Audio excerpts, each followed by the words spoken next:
chance for Tottenham to go back-to-back wins in the Premier League for the first time since. Sorry, first time Back-to-back Premier League wins. Yeah. We beat Brentford and United. So that was the last time. Wow. Yeah. That feels like ages ago. That was what, September? Yeah, bloody hell. So we need to get it done, man. We need to get it done. And it's a good opportunity. I know Fulham are a very good side, but they are missing some players. Obviously, João Palhinha hasn't been there all season, but he was a massive rock for them in the middle of the park. And Joachim Andersen out, and also they're on the back of a 4-1 defeat to Wolves, which was very surprising, wasn't it? Wolves obviously coming into the season now, but you didn't expect them to go and beat Fulham 4-1 at Craven Cottage as well. Yeah, what an unbelievable result. Fulham, in general, been quite strong this season. And in fact, I was looking at some of their stats, and only in 2 games have the opposition got more XG than them. In against Man United and the first day of the season, and the other one was Wolves. Just this game, so last game. The first and last. Yeah, so they've actually, in general, been playing really well, really consistently well is the key factor here for Fulham this season. Marco Silva, after losing João Palhinha, a lot of question marks over them this season, where they're heading. A lot of people, even me, thought they would probably drop down and be bottom half of the table, but very much at the moment in the midst of a European fight, I would say, very much in and amongst it with all the other teams. Only 1 point behind Tottenham going into this game, Fulham, and they've had some really strong performances. They, when they went to the Etihad, should have probably won that game. When I watched it, Fulham were very much the better team for large parts of that game, and City got away with one. They've had some really when they played Villa at home. They should have probably won that or got something out of that game. They were really unlucky. That game turned on a missed penalty, and then Anderson got sent off a few minutes later, and the whole game turned. So they might even be looking back thinking they could be on more points than they already are. And they've had some really impressive wins. Newcastle, they beat Forest away when Forest were on brilliant form. They beat Palace away recently, which was a really good win for them as well. But in general, their away form hasn't been quite as good as their home form, albeit they're 7th in the away table, so not terrible. But they've won 2, drawn 2, lost 2 away from home at Fulham. So obviously, we still come into this favourites, and we're still confident we should be getting the win. But Fulham have definitely been impressive and surprised a few people this season. Yeah, if you bring up the form stats, I'm not sure on that graphic how we've lost a 1-1 draw. I'm not sure how we've lost a 1-1 draw there. Feels like a loss. But yeah. The penalty shootout. I see. Yeah, so I mean, 3-0, they completely ripped us apart. The 2-0 game was a very tight game, but we just managed to get over the line. We weren't at our best that day. Yeah, that's what I was saying. That game, we capitalised on 2 mistakes from Bassi, who was playing out of the back, and we just intercepted a couple of mistakes and ended up taking advantage of it. But it was actually a really tight game. We didn't batter them by any stretch, as much as we probably just about deserved the win. And again, at Craven Cottage, they battered us. And they've kind of added a different element to their game this season, dropping Pereira a bit deeper in the middle, having obviously Smith Rowe there as well. Has really given them a new dynamic in the front line, and Reece Nelson and Iwobi are playing quite well on the wings. You've got Adama Traore, who always a threat, and all of a sudden you've got the makings of what is quite a tough team to play against. Yeah, I mean, all in all, though, we do have a very good record against Fulham. I think before last season, the last time we lost to them was like back in 2013. I can't remember. Have we lost to them since then? I don't think so. We lost to Fulham, before last season? Yeah, it was like 2013, wasn't it? When Berbatov scored. Oh, what? The Tottenham team? Wow, that's a long time ago. Yeah, I think that's the last time. I think that's the last time we lost to them. So we do have a very good record against them, but it is a much better Fulham side probably than we've ever faced in the last 2 seasons. So Marco Silva, I can't credit him enough for the job that he's doing there. I think he's a really good manager. Sets them up really well organised side, really well coached side. And, losing João Palhinha hasn't really affected them. No. In fact, they've improved off it. They replaced him with Sander Berge. He's a very good player, very good player. Obviously, Pereira, they're making up with Pereira dropping deeper as well. So he's found a new lease of life in that position. And I think Smith Rowe's been an unbelievable signing. A lot of people calling him signing of the season so far. You know what, as well, with Smith Rowe, you're looking at Arsenal, how they fell apart with Odegaard being out. They needed someone like Smith Rowe to come in. It's a bit of a oversight on maybe Arteta and Edu's part for why they let Smith Rowe go so easily. Because he would have made a real impact in that moment. 100%. The only thing I'd say is he didn't play a lot last season, so that's probably why Odegaard never got injured. Yeah, that's why he probably wanted to leave. So I think Arsenal's loss is Fulham's benefit for sure, and he's been brilliant. He really has for Fulham this season. And in most games I watch him, he makes a difference. He's a real good intricate player in that final third, very good with the ball at his feet, and he's been getting goal contributions, and he's definitely one player with him and Pereira now on the pitch, because last season, Pereira was their like sole 10, and maybe they lacked a bit creatively, but this season you got Pereira deeper with Smith Rowe pushing up a bit, and all of a sudden they're much more of a threat in the final third. Yeah, it's going to be a bit of a tasty atmosphere at the Tottenham Hotspur Stadium, as it is whenever two ex-Arsenal players come back, and there's a number of them coming back this weekend with Smith Rowe, Iwobi, Reece Nelson. If you bring on the lineup for Fulham, I mean, Sander Berge and Joachim Andersen, I think are both doubt. I think Andersen actually is out, and Harrison Reed as well being injured. So I'm not sure if Berge will play or not, but the other two definitely won't play. But you just know Nelson, Smith Rowe, and Iwobi are going to be given a torrid time by the fans. Yeah, for sure. And of course, we're going to make sure it's a hostile atmosphere, but maybe they'll thrive in that as well. And Leno as well, yeah. But maybe they'll thrive with that atmosphere. Who knows? It goes one of two ways, doesn't it? Usually it does go the latter. The players do usually thrive because they're all professionals. They've all been through it all before, haven't they? So I have so many visions of my mind of Spurs fans giving it to players, and they all end up scoring.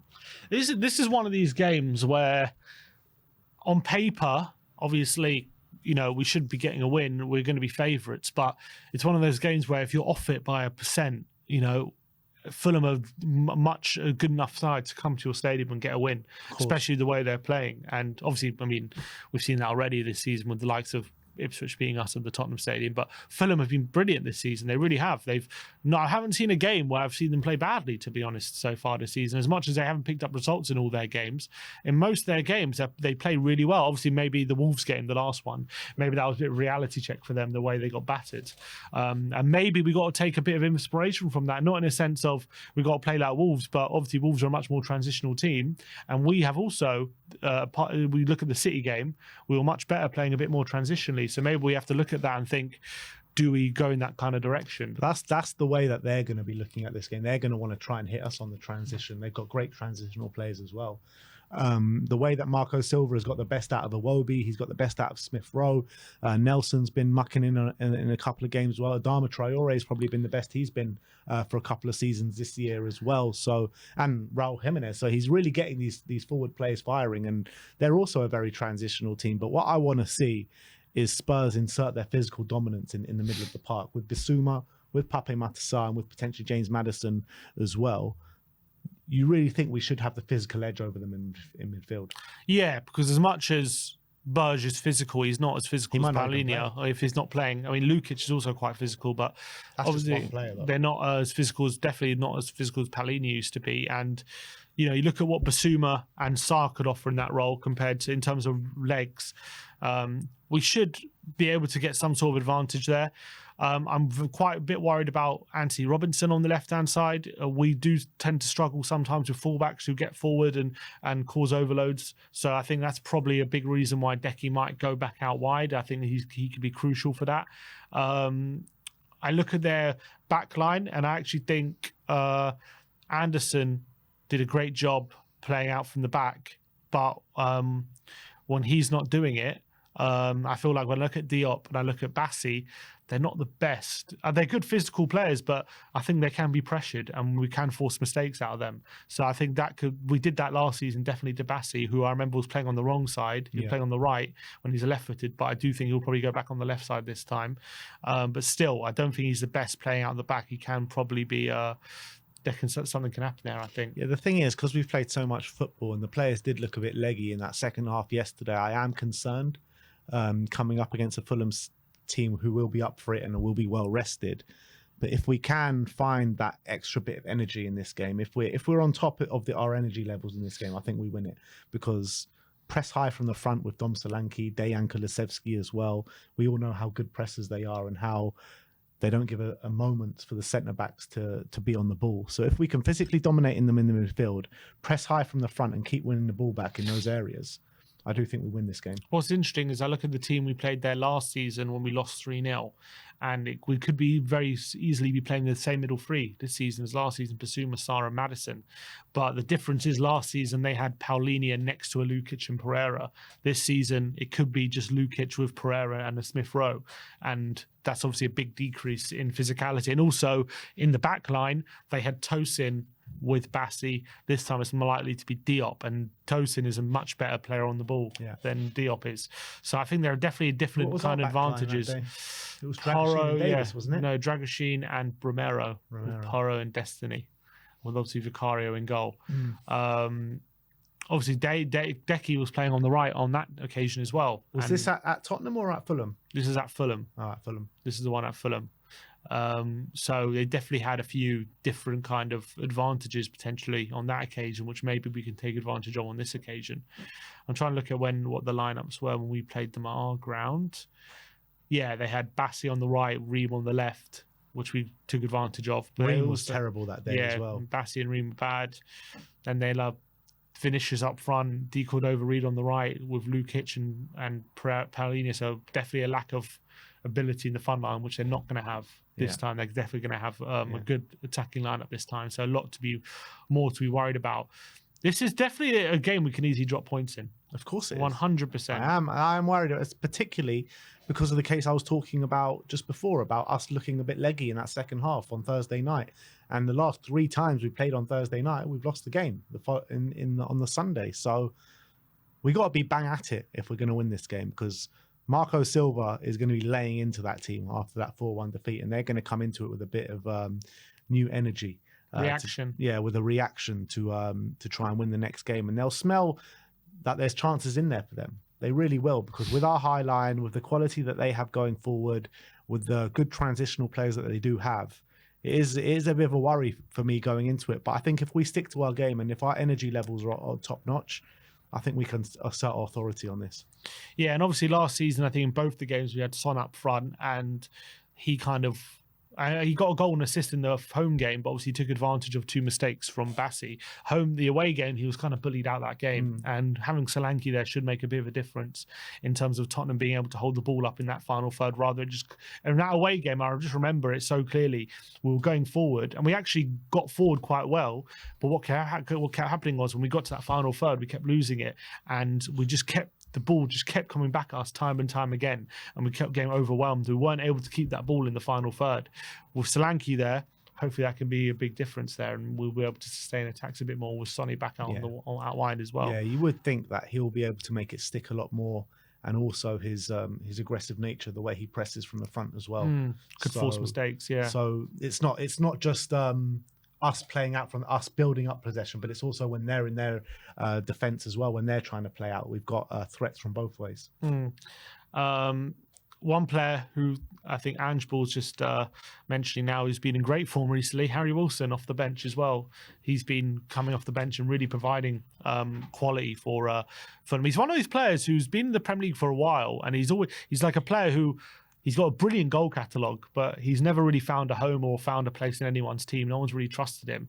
But this season for Fulham, whenever he's come off the bench, he's showing what quality he has. He's always been a player who's good at free kicks and long shots and things like that. And he's definitely one to be wary of off the bench for sure. Yeah, absolutely. But, we have to be wary of him, but they need to be wary of our boys from the bench as well. Look, if our predicted lineup is right, we're going to have Brendan Johnson off the bench. And I think Brendan Johnson's a much better super sub than Harry Wilson, I'll tell you that. Yeah. And it's a big call because obviously Johnson scored on midweek, but we're going for him to be out the team again. And he scored last week from the bench. He did score last week from the bench. True. I just feel like I remember very clearly as well the game at Craven Cottage. Robinson was just tearing us apart on that left-hand side. I guess Decky was on that side at that time, but and he's going to maybe need to help a bit more. But I just remember we need Decky to make sure we're stopping Robinson getting so much joy down the left-hand side, because he's actually one of them big attacking threats on that But as side. well, I don't think we played a double pivot in that game. And I think with Sarr and Bissouma going to be sitting in the double pivot, it'll be up to Sarr to really help out on that side as well. Yeah, for sure. And we're going to need his running power. And hopefully we can get a bit more joy in the centre than we did, because last time they had two stronger players there. And we had Bissouma and Sarr was a bit further forward. So hopefully on this occasion, I'm just trying to see where Sarr was. Yeah, a bit further forward. Wasn't really a bit more level with Maddison. Was this last night? No, this was last time we played Fulham. Oh. Last night for Spurs. I think, let's see, Sarr. Yeah, right next to Bentancur. Yeah, so I think that's what it will be. And I think since Ange's deployed that, we have looked a lot more solid in midfield. Definitely. But we have looked a lot more transitional, which maybe suits us, which you could argue. Because I feel like maybe when we don't have Sarr next to Maddison, it's hard to really control the game in the final third like we did before. And that's maybe why we become a bit more transitional. But I feel like the players that we have kind of suits them, I think. It does suit them, but it also, if we play the double pivot with Maddison in the 10, it gives Maddison a lot more license to go forward and roam, which he hasn't really had that much license to do this season. Yeah, he's always coming deeper and he's always trying to build up, which is fine, but you also want him in the final third as well. Well, that's where he's best at, and that's where you get the moments of magic from Maddison. Be interesting to see if Romero does make this game, if he comes in or not. I don't think so. But he said unlikely, but he said he would never rule him out. Yeah. Which we've seen before with Romero. I don't want him to play this game. I think if it's unlikely for him to play and if it's touch and go, I think just keep him fresh for the Bournemouth game, man. We've got so many games coming. There's no need to rush him back, especially with the way Dragoshin and Davis are playing at the moment. There is literally no need to rush him back. Which former Arsenal player is going to score on the week? Smith Rowe. One of them definitely scoring. Smith Rowe's got previous, doesn't he? He scored against us at the Emirates. Yeah. Has he scored more than one? No, just one. Just the one. Did Iwobi score against us for Fulham once? Did he score last? Did he score the 3-0? Reece Nelson obviously ain't scored against us, I don't think. Did Iwobi score the 3-0? No, Lukic and Muniz twice. Maybe Iwobi hasn't scored against us, but yeah. Muniz gave us a tough time. He's not going to be playing this time. Yeah, they're going to have Raul Jimenez. I mean, Muniz, he hasn't looked great this season whenever he's played. And looked like maybe it was a bit of a... Yeah, flash in the pan. Yeah, purple patch. But yeah, I think their most dangerous player is Smith Rowe. I really rate him. I think he's a top quality player. For sure. I think Anderson missing is a big miss, though. Because his playing out from the back is... that he's got brilliant passing range, and them not having that just means that when they pick up the ball in those situations, are they going to have a player who can really go long and like to the wing on point like Anderson can? And that could be a real big way to hurt us, I think. And not having him is a big plus for us, I think. Yeah. And also set pieces, he's very good. He's always a goal threat. Yeah, and he can just ping the ball 40 yards as well. He's a great player, Anderson. We've been linked with him so many times, and obviously nothing's come to fruition. A bit of a weird one with Anderson now. He went on loan to Fulham, then he went to Palace, then went back to Fulham. It's like, he's a good player though. Yeah, I really like him. But it is a big game. If we do win, it's a big opportunity to us to gain some points on the teams above us. Arsenal going away to West Ham, which is not the easiest game with, I know West Ham been crap this season, but they've just won a really good, decent game away at Newcastle. So maybe their tails are up a little bit. You've got Liverpool playing Man City as well. So one of those are going to drop points, if not both of them. Looking Liverpool, are we? Why not? Why not? Why not? And well, mainly Man City to be fair. But look, there are teams in and around us all facing each other. So it's a big opportunity for us. And if we drop points, Fulham go above us. So we have to win this weekend. It is literally a must win, in my opinion. Yeah, big opportunity. So what are you predicting? 2-1 Spurs. I did 2-1 Spurs. I think we're just going to about get over the line. I think it's going to be a really tough game. Fulham are going to come with confidence, or not with confidence, but with an attitude to say that we ain't that team that lost 4-1 to Wolves, and they're going to bring a bit of a reaction.